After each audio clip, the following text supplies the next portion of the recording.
স্থানীয় সরকার, পল্লী উন্নয়ন ও সমবায় উপদেষ্টা আসিফ মাহমুদ এবং তথ্য উপদেষ্টা মাহফুজ আলমের পদত্যাগ চেয়েছেন বিএনপি নেতা ইশরাক হোসেন। বুধবার সামাজিক যোগাযোগ মাধ্যম ফেসবুকে দেওয়া এক পোস্টে এ আহ্বান জানান তিনি।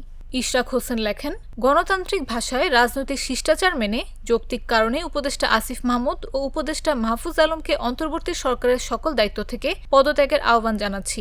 যেহেতু এটা প্রতীয়মান যে আপনারা রাজনৈতিক দলের সাথে সম্পৃক্ত আছেন, হয়তো আগামীতে সরাসরি যুক্ত হবেন এবং এটা অনেকটা স্পষ্ট আপনারা নির্বাচন করবেন, তাহলে আপনাদের পদত্যাগের দাবি কি অযৌক্তিক, নাকি এটাই সঠিক পদক্ষেপ হবে এবং আপনাদের নিয়ে রাজনৈতিক বিতর্কের অবসান ঘটবে? ইশরাক হোসেন আরও লেখেন, আপনারা পদত্যাগ করলে বর্তমান সরকারের নিরপেক্ষতার ইমেজই বৃদ্ধি পাবে। এখনও মনে করি সরাসরি রাজনীতিতে যোগ দিয়ে দলীয় ও সাংগঠনিক কাজ করে অভিজ্ঞতা অর্জন করতে পারলে দেশ ও জনগণকে আপনারা আরও ভালো কিছু দিতে পারবেন।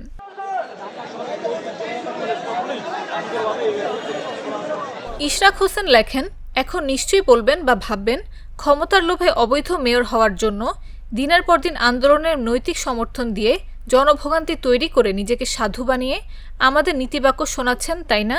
আমি নিজেও কি কম সমালোচনার শিকার হয়েছি এটি করতে গিয়ে? কিন্তু আমার আর কোনো উপায় ছিল না। আপনাদের যে ভুল পথে পরিচালিত করা হচ্ছে সেটা জনগণকে বোঝানো দেশের জন্য প্রয়োজন ছিল, এবং আজ অবধি আমাকে বাধা দেওয়ার কাজটি যৌথ সিদ্ধান্তে হচ্ছে, এটা মিনিমাম রাজনৈতিক বোধসম্পন্ন মানুষ বোঝে। কিন্তু আমি বলবো এটা ছিল ওনাদের ভুল পলিসি। ব্যবহার হলেন আপনি আসিফ ভুঁইয়া। আইন আদালত মেনে নিতে না পারলে কোথা থেকে দেশ সংস্কার শুরু হবে? তারপর যত ইচ্ছা সমালোচনা করতেন, দেখতেন আসলে কি করি।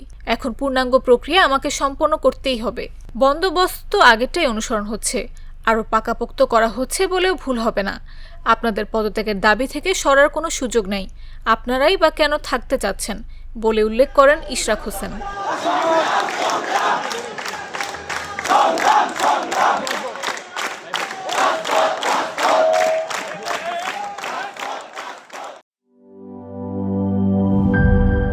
এই ঈদে জামা জুতো অ্যাক্সেসরিজের ডিসকাউন্ট।